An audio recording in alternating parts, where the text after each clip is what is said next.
seems there's nothing like the subject of the ego to stimulate opinions, views and strategies from people.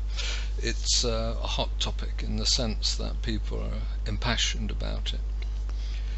This video blog then is in some ways a response to the responses to the previous one, which was the subject of which was how to deal with the ego. And let me say first of all that in general I agree, you're absolutely right, all those people who have echoed the response that there is no ego. The separate divided self-identification, which is a mental and physical, psychological event or reality, is itself a delusion, because we're not separate from the rest of arising existence. Now, while that is or may be a spiritual fact,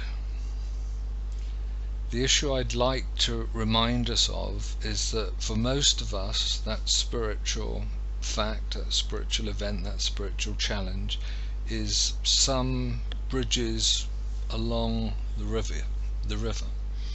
It means that for many of us we are facing delusion of ego in real space and time as an apparent alleged fact, and therefore to simply go on to the spiritual and say, well, there isn't really one, I mean you are annihilated, you're not really a person, you're a nobody, doesn't really make any sense and has certain dangers. Therefore, what I try to do with people who have a spiritual inclination is to start where they apprehend existence of the ego is, and from that creation of self we move inexorably towards a deeper reality. So I'm not disagreeing, and I am not in any way arguing against those people who've come back to me with, hey Richard, there is no ego, what you're talking about.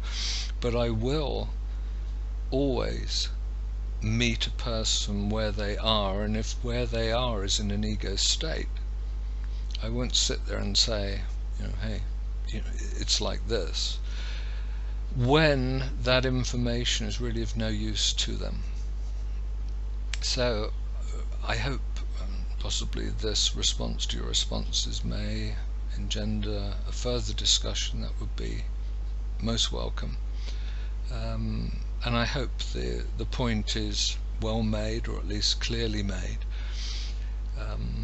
that at this point in human evolution, 21st century, the beginning of, we suffer, if you will, a strong sense of self-identification which should not be ignored and must in psycho-spiritual practices be addressed sensitively, with clarity and with wisdom.